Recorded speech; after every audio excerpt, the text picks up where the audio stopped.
بسم الله الرحمن الرحيم. سيقول السفهاء من الناس ما ولاهم عن قبلتهم التي كانوا عليها قل لله المشرق والمغرب يهدي من يشاء إلى صراط مستقيم. وكذلك جعلناكم أمة وسطا لتكونوا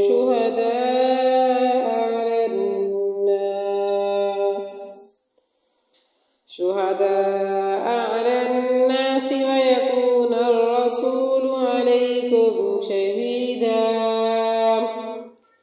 وما جعلنا القبلة التي كنت عليها إلا لنعلم من يتبع الرسول ممن ينقلب على عقبيه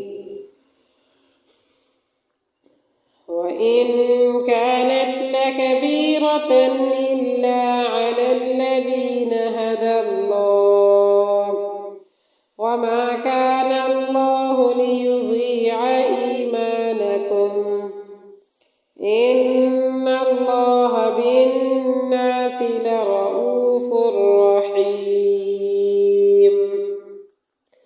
قد نرى تقلب وجهك في السماء فلنولينك قبلة ترضاها فول وجهك شطر المسجد الحرام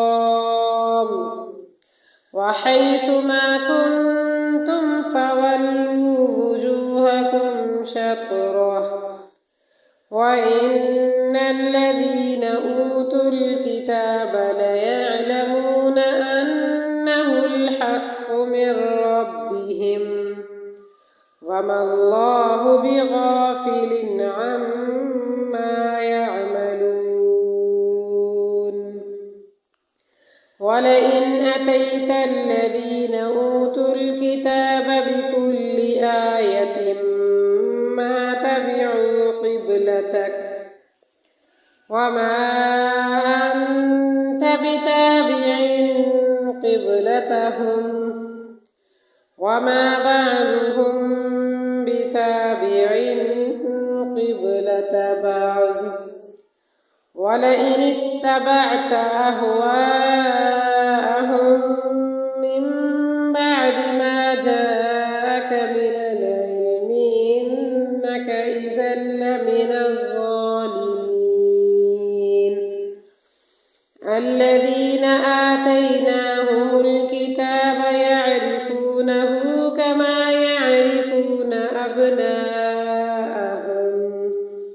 وإن فريقا منهم ليكتمون الحق وهم يعلمون. الحق من ربك فلا تكونن من الممترين.